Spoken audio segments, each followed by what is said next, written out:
Never mind what you've seen. Never mind what you've heard. You are here for seen and not heard. It's your man K. And that's the Swing. Yes, sir. And today, we are here for something classic. Heavy. You know what I mean? How old is it now? 30? Nah, more than 30. We got one 89. That's 89? Yeah. 35. Yeah. Yes, we are here for Do the Right Thing. A Spike Lee joint. Probably the Spike Lee joint.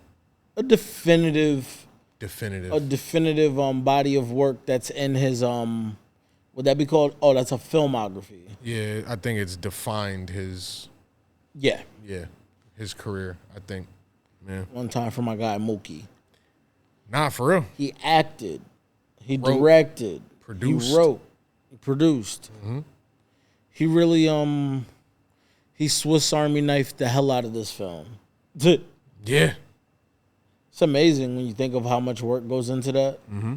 And the vision you have to be able to see yourself in front of the camera, behind the camera, and pull off all those things. Mm-hmm. I would when I look at, and I'm just kind of jumping right to it, but when I just thinking of his role, just a little couple minutes on Spike. Like, you know what I mean? Like, when I think of his role and his portrayal, I would have never thought that he was wearing so many hats. Yeah. Like, he was committed when he was his character. Mm-hmm. Like, he didn't look like, oh, man, like, yo, cut. All right, let me see how the shot framed out. And, like, I feel like it was like a really balanced effort, in my opinion. Like, you wouldn't say, you know how sometimes it'd be like jack of all trades, master of few? Yeah. Like I don't feel like anything lacked because he did everything. There's been other directors that, like, their characters are just kind of in the movie. Like, okay. I'm just here to have fun. A big critique. Yeah. Yep. No disrespect. Tyler Perry.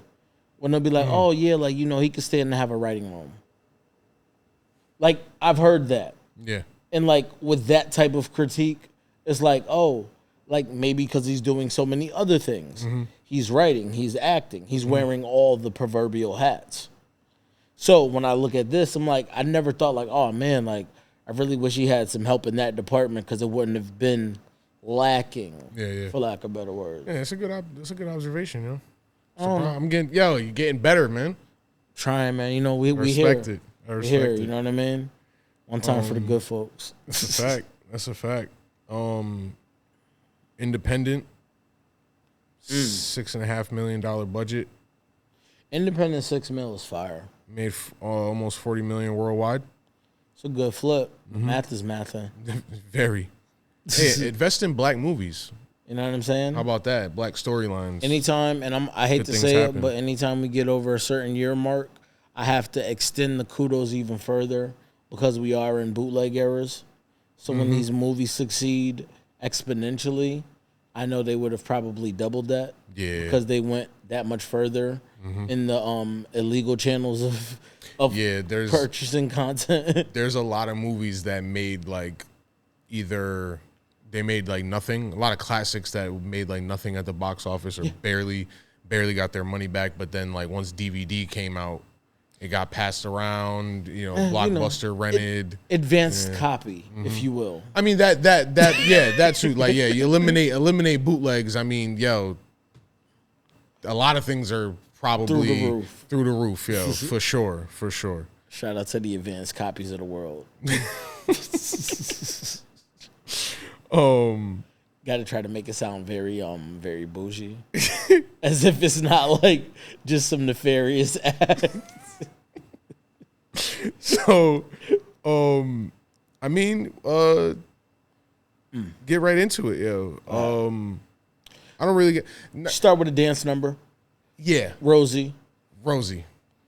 Not my first love for Rosie. That's White Men Can't Jump. I mean, I think that years after this. I hate to say it, but I think the era of Rosie Perez, she was more attractive in White Men Can't Jump. Yeah, which is probably, I think, 2 to 3 years after this, maybe. Yeah. But I mean, I don't know, the hairstyle. No, the hairstyle, that era. You know what I mean? I don't know, her with a ponytail looks different than her with that that late 80s, you know. Yeah. That look, that aesthetic.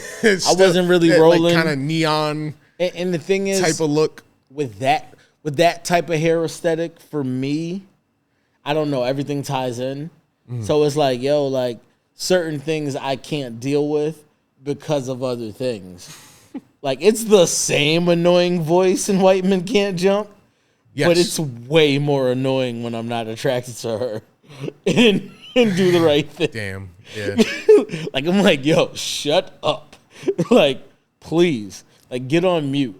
And like, yo, when I say, yo, this is no racial, but yo.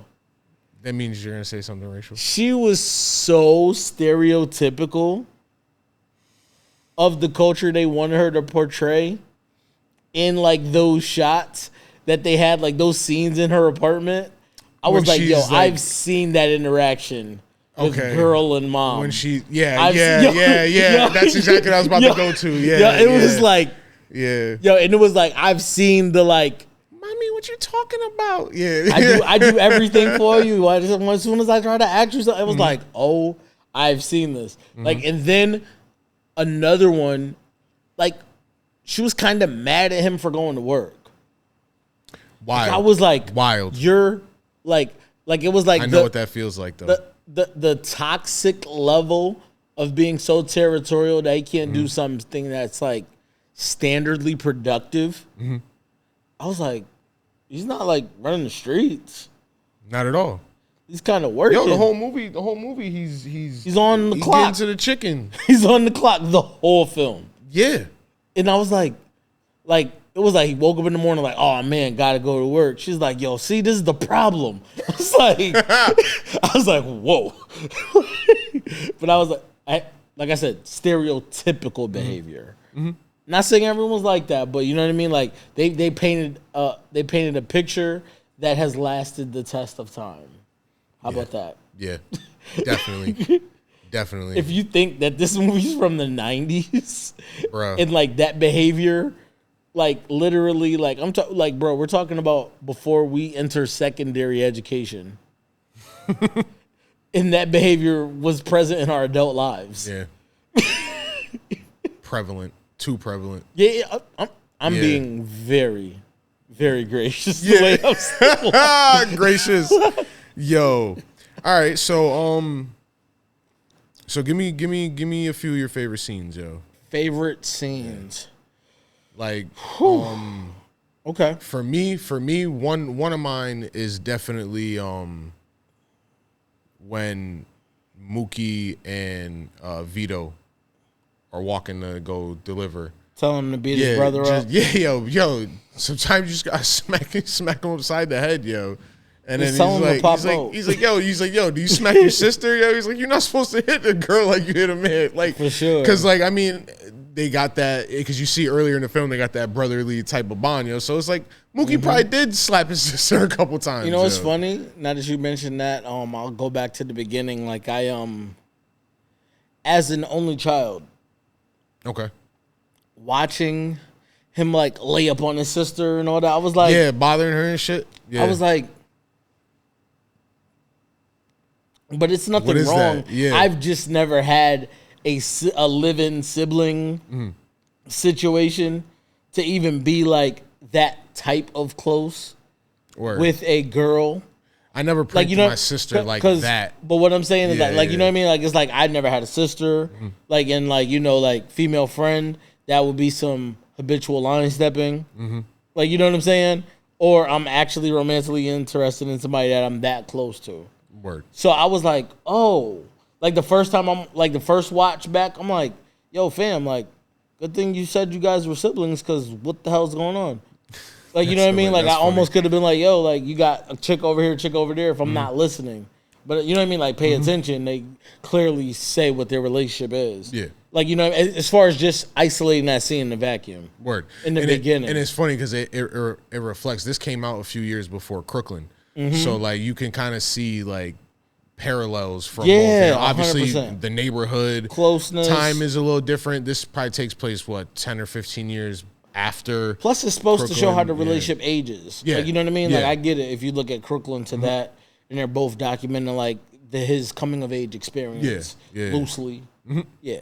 Yeah, it's definitely dope. Yeah, and I'm no incestual disrespect or nothing. Like, nah, Wait, no. I'm just clearing it up. All disrespect. No, I'm clearing it up because I'm saying like it's my lack of experience with a sibling that made me be like, yo, I'm not coming at nobody saying it was anything inappropriate. You know what I mean? No, I was just making it clear. No, yeah. Within context, yes. No, this relationship was not inappropriate. Yeah. But fuck out of here.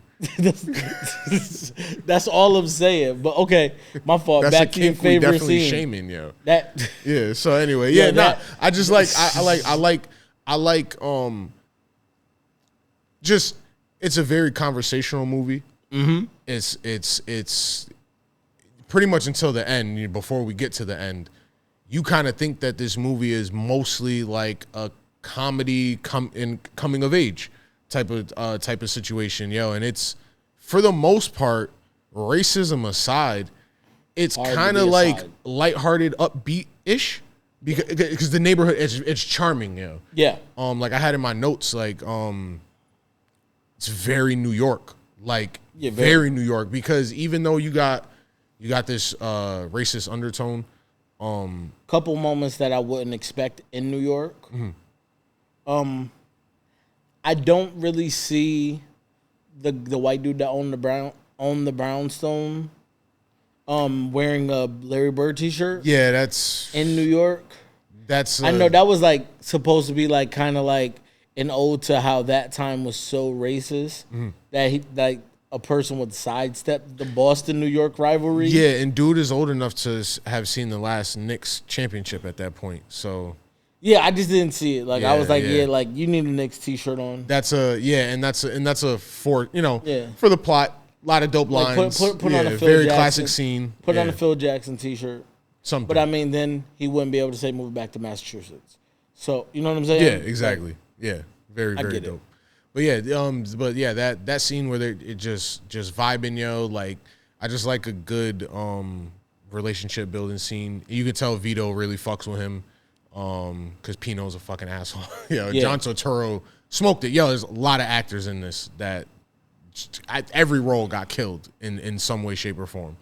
I think I have two that are coming to my mind. Now I'm thinking. I love the scene when Mookie and Pino. When they're who's your favorite? Who's your favorite athlete? Who's your favorite comedian? When he's like basically showing how if he knows someone's story and he deems their skill level high, all of a sudden they're bigger than black, even though they're black people. Like, you know what I mean? He didn't know how to explain a lot of shit in this movie. But I mean, I think that says a lot about the time. There was always, I mean, that time and prior. Like, people just wrestling with a lot of weird dynamics. Like, it's like, oh, it's amazing for you to perform for us, but come in the back door. Word. Like, you know, like all types of weirdness that was like, you fuck with me or no?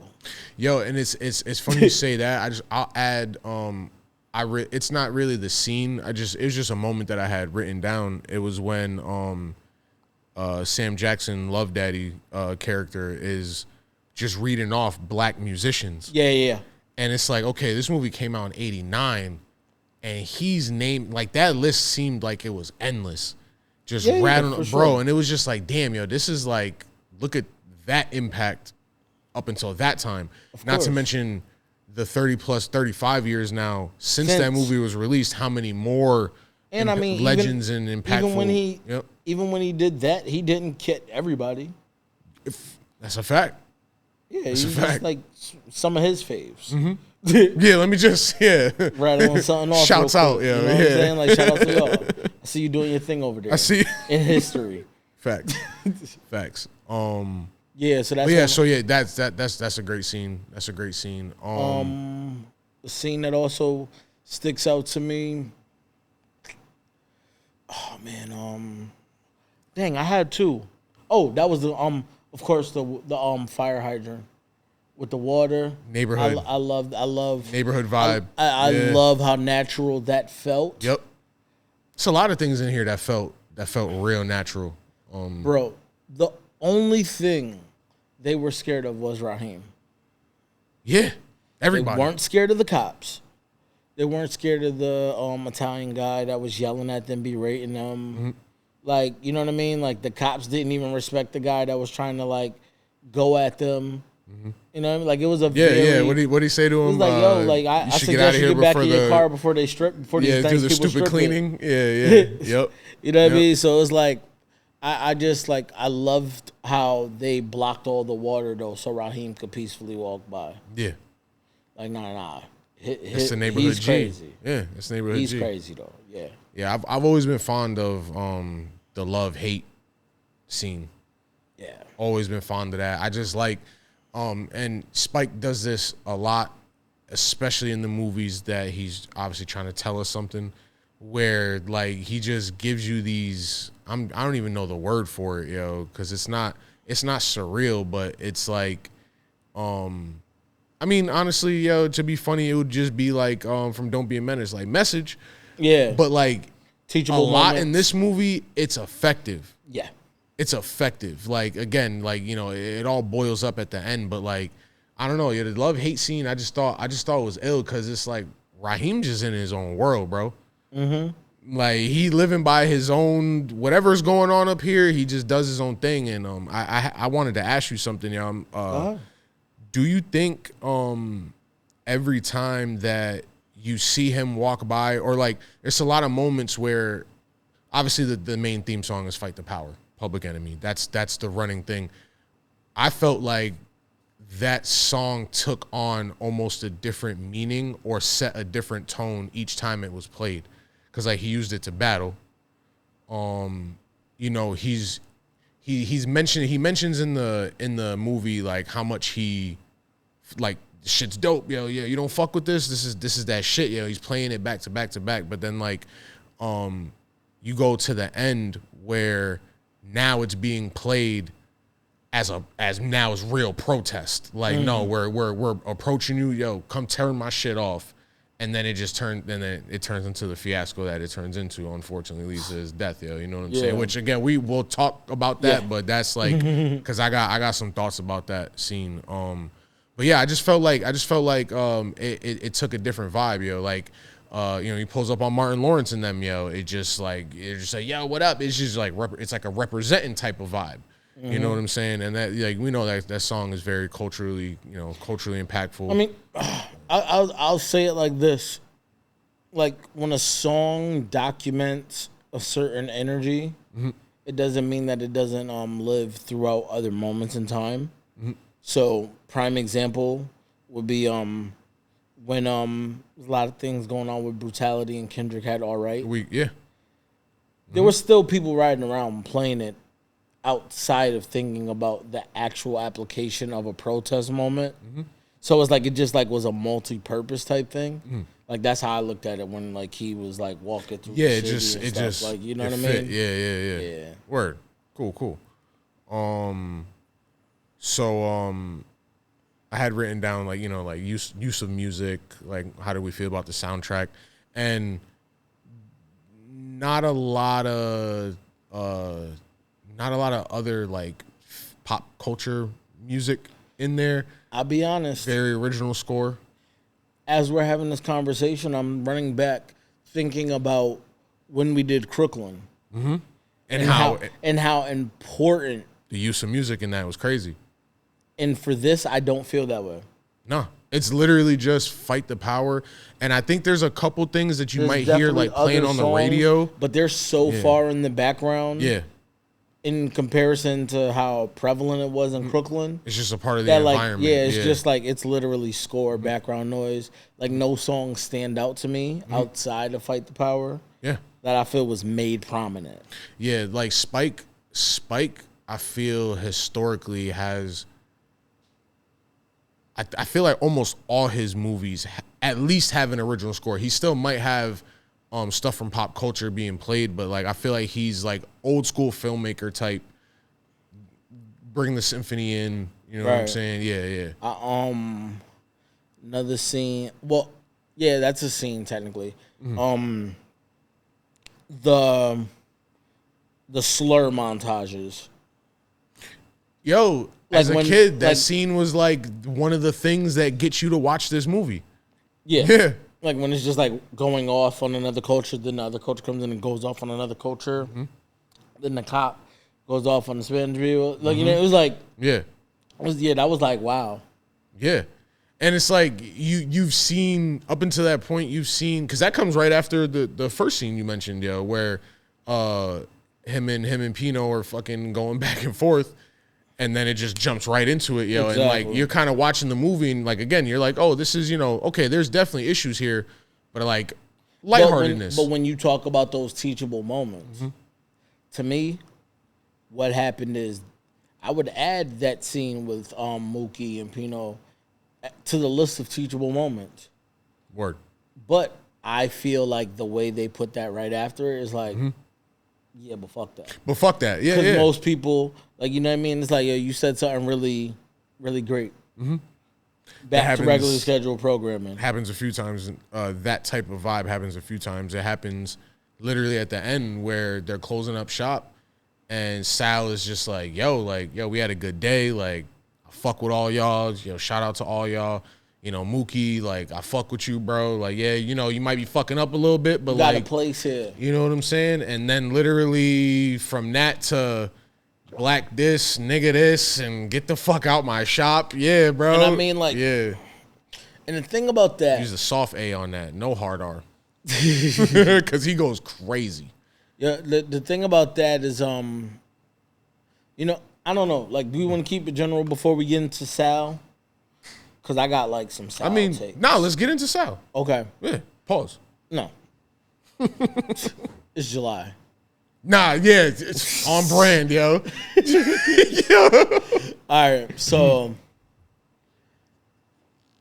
if Sal never has that scene at the end, The meltdown. the meltdown, the tipping point, where he lets out whatever racism is in between his ears on a daily, A slew. like, Slew of slurs. I don't know if I'm as mad at him, because I'm just like, outside of that, all he has is like the brother talk moment.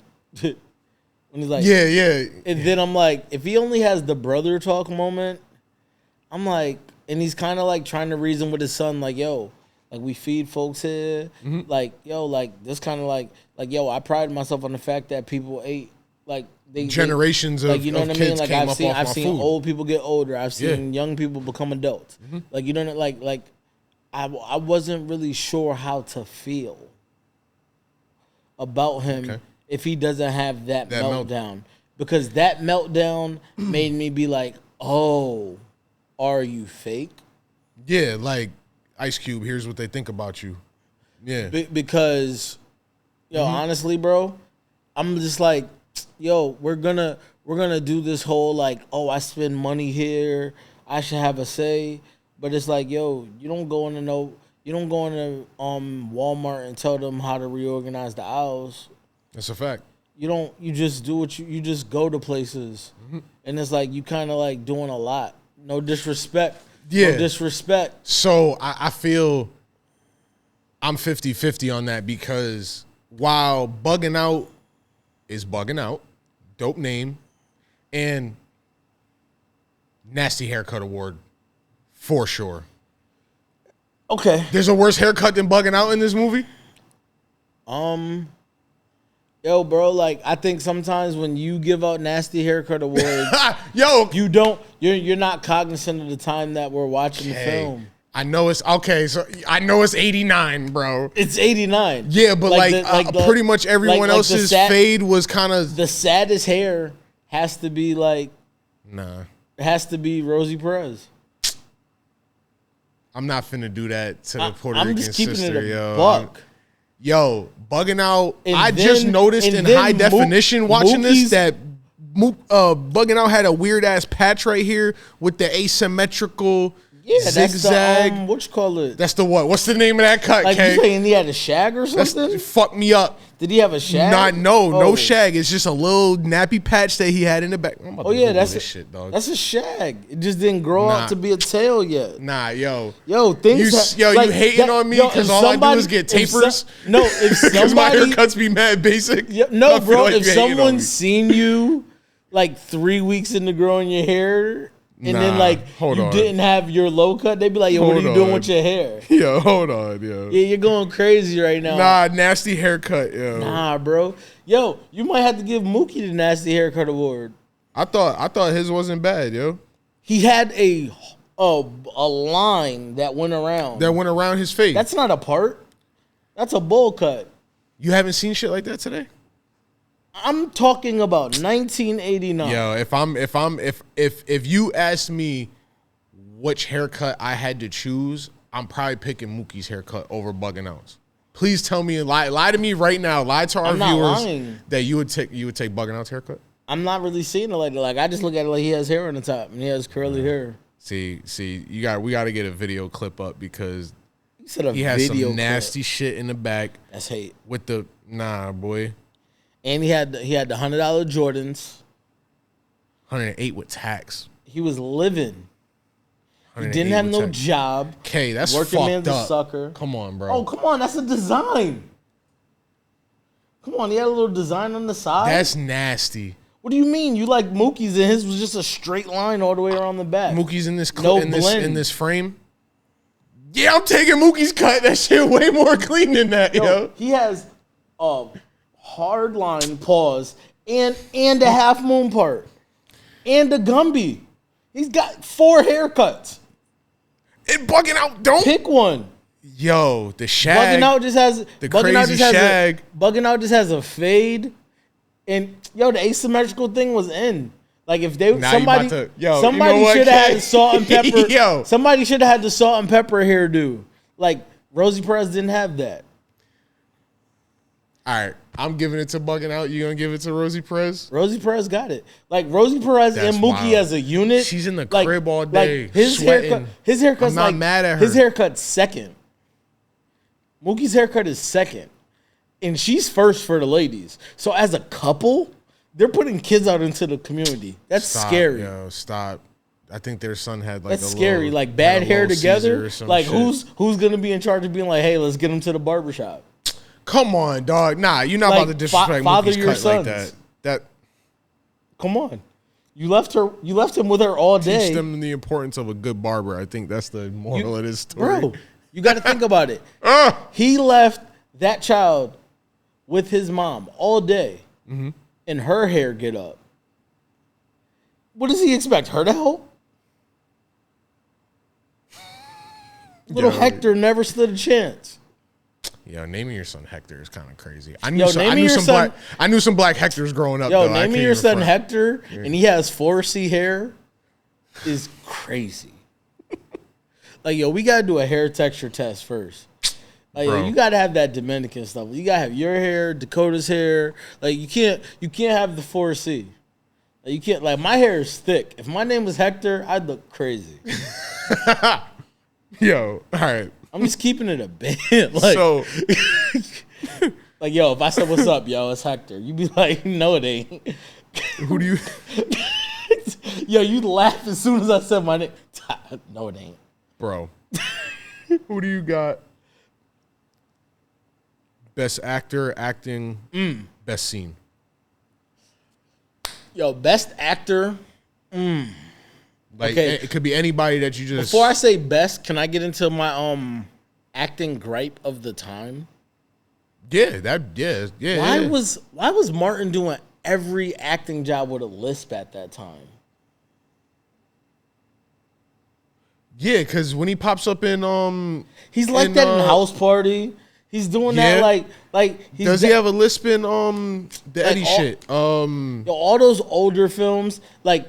Yo, I feel like before the Martin show, like maybe he went to speech therapy, I don't know, but he was wilding. Like he was really like, yo, because he didn't do no stand-ups with the lisp at that time, right? Yo, he was like, yo, this lisp is really gonna get me there. Like, why is that your shtick? That's a wild observation. Yeah, that's funny.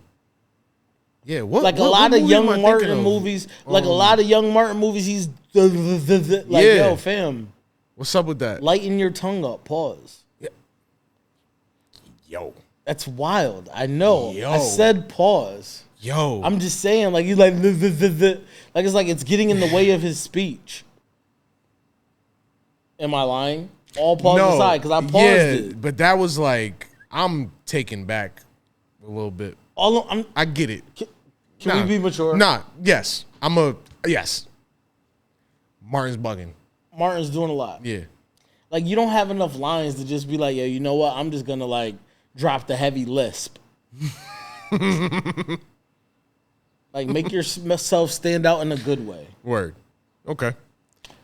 You know how I know Rosie Perez's hair was trash? Yo.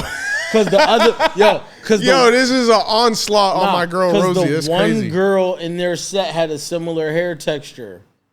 And it was just kind of like flowy right out of the hat. She had a hat on like every scene. Like, you could have been doing that.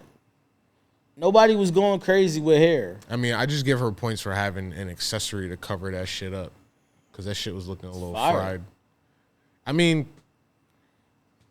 I'll give her points, yo. I'll give her points.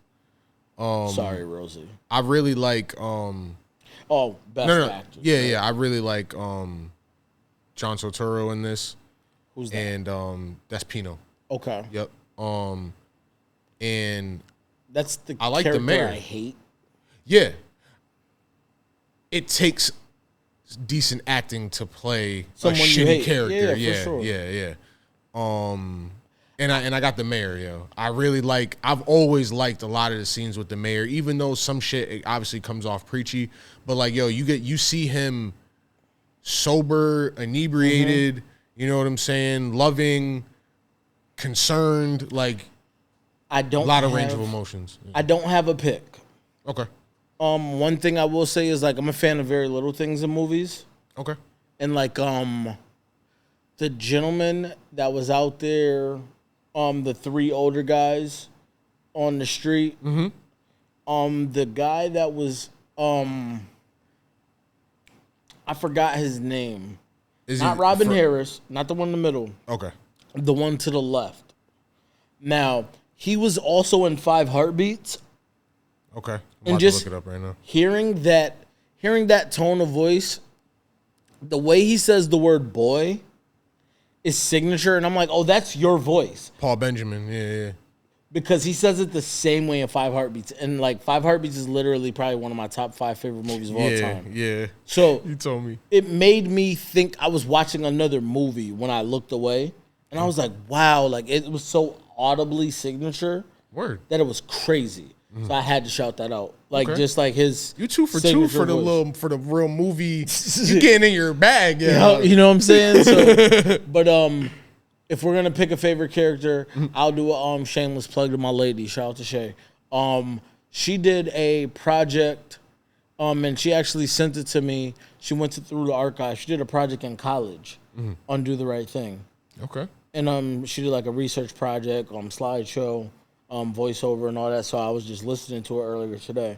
And she said something about Radio Raheem that I didn't notice, but now that she said it, I can't unsee it. And she talked about his physical acting and how so much of his acting was in his body language. Okay. Yeah. And I was his like, walk. that makes him my favorite character. Because his character commanded so much respect. The camera angles on him, all that stuff. Like, it made him... They They make him made larger him than larger life. than life. Yep. Like, you know, everything like that. Like, I feel like the way the camera worked with him and how everything interacted with him, it made him an imposing figure. Word. Like, and that was cool to me. That's dope. Yeah, I like that. Best scene, or I mean, we already kind of went through the favorite scenes, but like the best scene, like, yo, it's fucked up, but the ending, Yeah. I think, Oh, man. sums it up. Yeah, It sucks. yo, tough scene. So like watching it today before I came in. Now I've watched this, let's say from 25 till now. another handful of times. I watched it a lot growing up, but like more so well into my adulthood. Watched it a handful of times, and take out any of the protest era, that we went through. I feel like it's just knowing that it exists, seeing the step-by-step escalation of those type of events. Verbal dispute turns into assault, but then the black guys or the colored folks are the only ones to be accosted or arrested, anything like that. Right. And then literally up until seeing, Radio Raheem killed. It's just like mortality becomes more real the older we get. Yeah.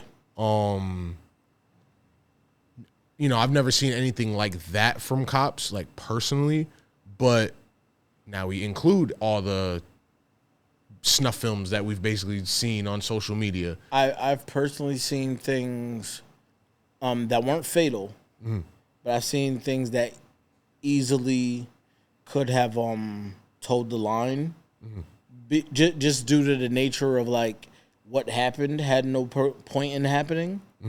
And I mean, like, we were literally just like your average group of drunk kids outside on Worthington Street, and it turned into like a handful of officers tackling a friend of ours. Like, you know what I mean? Like, right in that I mean, it's not Fat Cats anymore. So right in that road where between Dewey's and Jackalope. Yep. Which is also not Jackalope anymore. But you know what I mean? Like right there, like there was I remember one day a friend of mine, he was tackled by the police. Just awkward interaction. That we never thought was going to go that far. And I mean, like, it was very brutal. Like, nightsticks were involved and everything else. Oh, shit. And Okay. like, you know what I mean? Yeah, so when you watch something like that, I'm like, wow, you never know what could have been that. Like, yeah. Because, I mean, I hate to say it, but a lot of those things are on the temperament of the officers.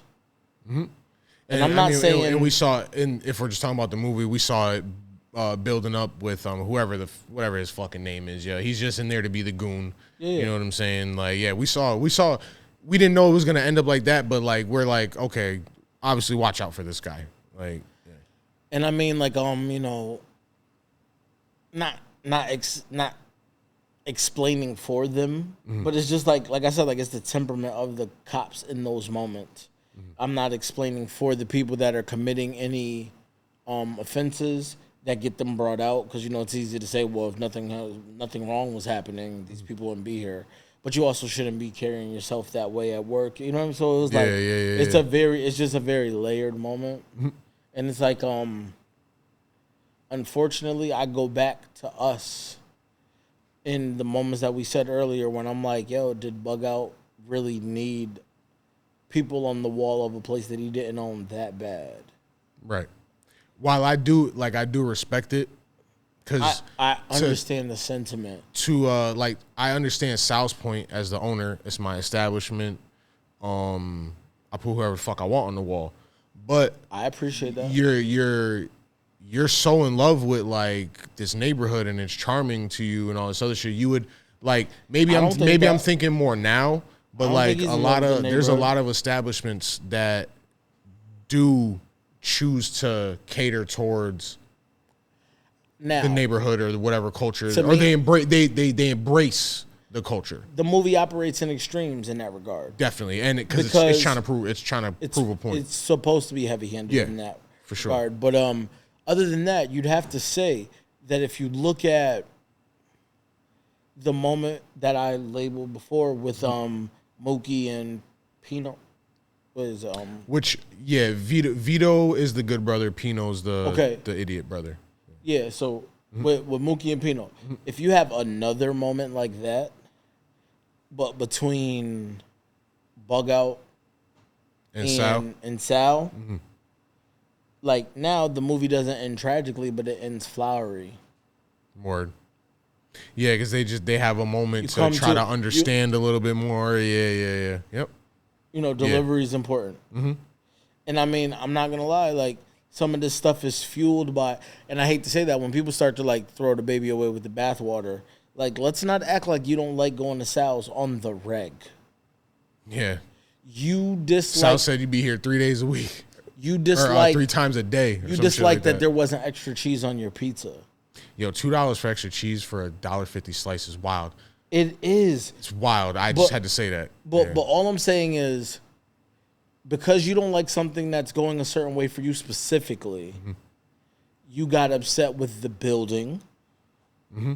Then after you got upset with the building and the building didn't take to your customer is always right mentality, then you led an angry revolt and tried to create a boycott of the building. Yeah. Like that's a lot.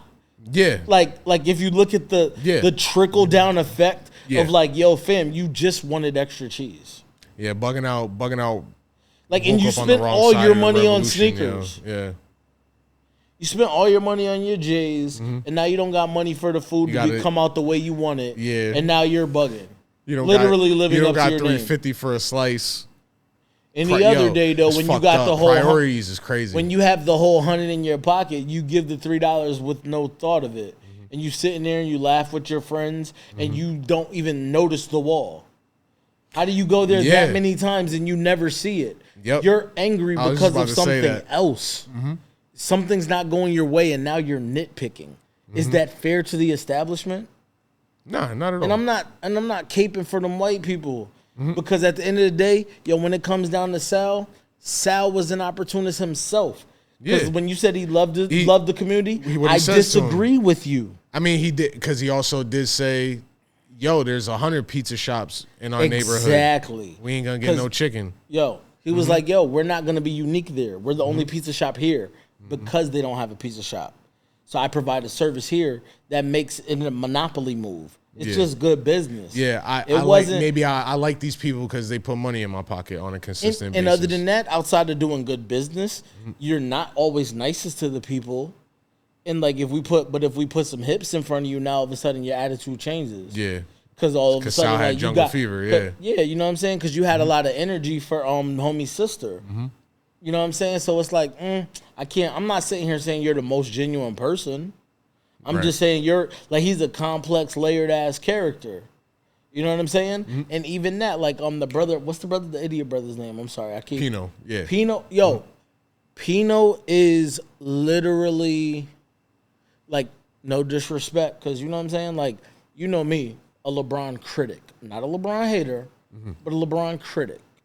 At this time, it's a heavy word in the culture about nepotism. Now, I don't vilify what LeBron did with his son. I think that's amazing, and I think whenever you're able to give something to your son, you do that. Twice times over, and you never get in the way of that.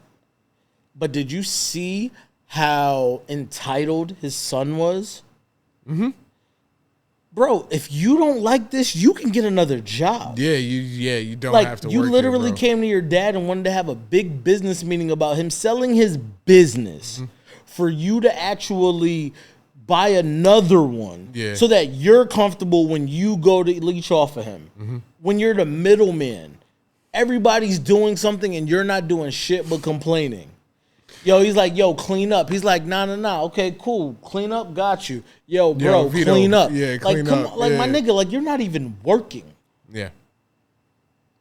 Like, that's a lot. Like, when you look at the nepotism situation, he's like, yo, he's trying to provide it for his kids. He's like, during one of those flowery moments, yo, I'm going to change the name to Sal and Sons. You know what I mean? Like, you really just, like, kumbaya in your situation. You're trying to talk to your kid about, like, hey, all that hate that we have and all that mooly shit that we talk in the crib, keep that there. Like, you know what I'm saying? Like, be nice to the people. Because, like, if I'm giving all credit for all the totality of the Sal shit, it's like, yeah, I'm nice here, but I'm definitely talking shit on the backside. Because when I got mad enough, I showed that he's his father's son. You know what I'm saying? Like, at the end of the day, like, I don't know. I'm not trying to go off on him. But nah.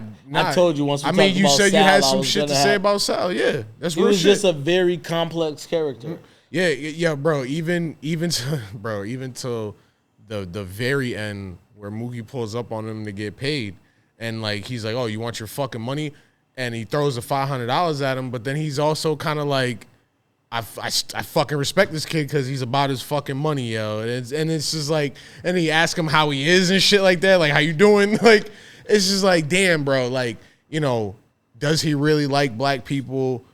Was he in a fucked up situation? Was it so rage? It'd be so hard to get a read on his character because if you splice the last 20 minutes of the movie, he looks like a complete racist. Yeah, honestly. It's such a complex written character because like all the redeeming qualities are in these awkward places. And it's like, yo, he might do something creepy right after. Yeah. Where I'm like, yo, do you fetishize black women? So like, all right, like, can I give you the nice guy moment that you just had 3 minutes before? Like, you know, like all the weird stuff, you know what I'm saying? And it's just like, or is he a businessman? Because if like, was it like if it was one of those black dudes that was outside on the corner and they had a business and they was just kind of like, for lack of better words, being very stern or cracking the whip, no pun on the slavery, but you know what I mean, like really just making their employees work, would you just be like, oh no, he's just running a business? Because when I watched Paid in Full, I never thought that about the dude that was running the cleaners. But he was being strict. He was mad at the music. Yeah. Like, you see what I'm saying? Like it's like, yo, like, fam, like, relax. Like, you're at work. Like, what are you doing? Niggas is doing too much. And when you tell niggas that they're doing too much, niggas want to have mad day off antics in the middle of being on the clock. Like, respect this place. I literally am trying to conduct a place of business. Yeah. Like, if somebody walked in here and didn't want to hear that, like, yo, fam, boomboxes weren't the only thing that existed back then. You could have had a Walkman. You were wilding. You're doing a lot. Movie. Yeah. Like, yeah, maybe it wasn't ready for a Discman, but that same cassette could have won the Walkman. The yellow and gray joint, the athletic joint, the skip protection. You know what I'm saying? You would have been Gucci out here. You wouldn't have had to carry that shit all day. But you wanted to make a spectacle of yourself. Not saying it should have cost you your life. Fact. That's a fact. Yeah, because yeah, 1 + 1 don't equal 2 in this situation, yo, for sure. But I mean, yo, that like, yo, I mean, back to that scene, like, bro, fucking, yo, it's tough. It's a tough watch. Because it's like, yo, you're literally going from pseudo comedy, drama comedy, to then like, yo, like dark. As soon as the racial slurs start really getting thrown in anger, it's like, yo, what the fuck am I watching, yo? And then, like, bro, watching him get choked out. Yo, rest in peace, yo, because I got to get the actor's name, yo. I don't want to fuck his name up. Bill Nunn. You know what I'm saying? R.I.P. Because, like, Dudda Man. Because this, yeah. You know what I'm saying? Yeah. The Dudda Man. This is, it became iconic, and it's been iconic for close to 40 years now. Like, watching him go out as a martyr, basically. Yeah. Like, bro, and like literally up until the point where you see this fucking cop, like, we know Raheem is big. Yo, how big is this cop to the point where he's fucking choking him and he lifts him off his feet, bro? Like that, the image of his feet, that's the one that stabs you in the heart, yo. I think and I'm not trying to continue to rehash it, bro, but it's like, what hurts me is like going through all that for a pointless reason.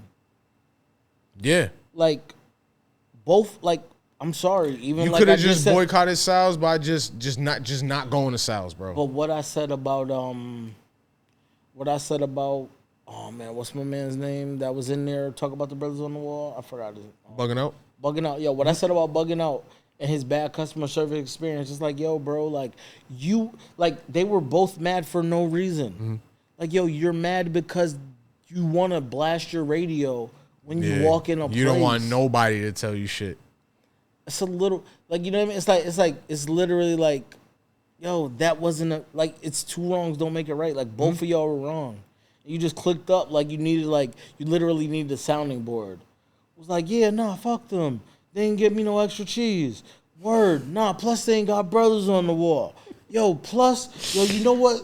They made me turn my music down. Like, yo, he couldn't hear your order. And it's like, nah. Nobody should eat there because my music was loud. Nobody should eat there because he put people he likes on the wall. Like, yo, expose him to something. Be like, yo, have a critical conversation with him. Tell him that, like, yo, did you see that Mookie just told your son, like, yo, all the people he like are black people? Yeah. Like, shit, I don't even care if you start with a woman. Start with Dorothy Dandridge since you like all the hips that our culture provides. Hey, yo. Like, come on, get it together. Like, you know what I'm saying? Like, and like, yo, like, I'm just saying, like have that convo. Like, you know what I'm saying? Like, yo, let's start there.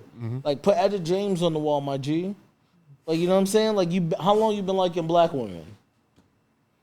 Since he got to the neighborhood, bro. Got Jet Beauty of the Week stuck together in the bathroom. All right, yo, okay, all right, yo. Come on, Sal. Yo. Put some brothers on the wall. Put some brothers on the wall. I respect both sides. That's why it's just tough. I respect both sides, man. Like, there's not a Do you there's think not a grocery Sal liked store the you go sister? to. I feel like he was fond of her. Not really, like, I don't know. I don't know if it was like romantic or if he's just like, yo, this, like, your brother's a fucking idiot, but you came out charming. You know what I'm saying? Like, I don't know. I feel like they both, like, he had no Watching reason it at this stage in life, I didn't look at it as like he's trying to spit game. So why did her brother think that? Brothers are protective. Yeah. You know what I'm saying? So I respect Mookie for stepping up, but like your sister's also grown. Yeah, your sister's also grown. So whether Sal was trying to play hide the salami or she wanted to play hide the salami, it's none of your fucking business. You staying at my house on my fold-out couch. Cock blocking, heavy.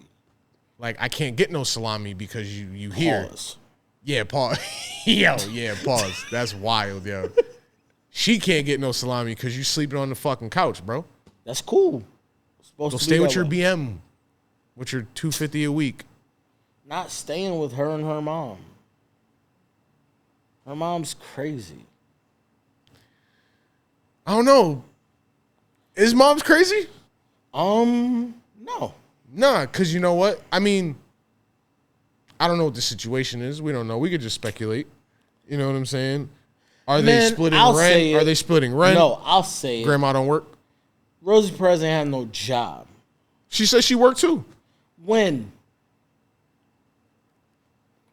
I don't know. Mookie working second shift? He's at work the whole movie. Maybe she works overnight. No, she doesn't. I don't know, yo. I don't know. I don't know what are the Reaganomics of '89. You never want to watch him. Really... You never want to watch him. It's probably like if you go do something productive, I'll watch him. I'm getting this money. Rosie's the villain. You just gonna take my shit, yo? That's crazy. I don't know, man. Is she? She was a dancer. Was that an artistic? Was that art? Was she on the pole? That's crazy, yo. All right, no. Yo, her dancing in the beginning, that's not her character that she's playing. Saying was it an artistic parody? Yo, that's crazy. Was she on the pole? That's foul. Nobody worked. Yo, the only person that had a job was Mookie. Was Mookie, because, yeah, what did his sister do? To be buying fucking she chilled with church hats for a living. Sal be tricking. Oh my God! If you think about it, she was defending Sal before she went there. Nah, yo, high key. Yo, I'm gonna make you something special. Niggas be tricking. I'm gonna make you something special, something off the menu. Forget about it. Yeah. That's what he said to her rant. Forget about it. Yo, when are we doing a mob joint, yo? Oh man, have we done one? Nah. Sure. I don't think. Nah, mob. Nah, we haven't done none of them. Well, I mean, yeah. We didn't do no Godfather. No. Yeah. In August, because we got the month mapped out. Yeah. Honestly, yeah. Proud of us for that, yo. Yeah. Yeah. But But I mean, yo, overall, bro, again, my classic. Yo, this is a classic. Shout out to the 35th anniversary. yeah, In a couple of days. I mean, one movie to really for the ages. for the ages, but like just for a director, this is like, because every director has like the one. Spike's got a bunch of phenomenal films, yo, but No, like but this defines his Yeah. catalog like 1,000%, bro. For sure. So, yeah, shout out to that, man. I mean, on that note, we'll see y'all next time. Do the right thing. What you see is what you get. It's what you get. Then what you see is what you get.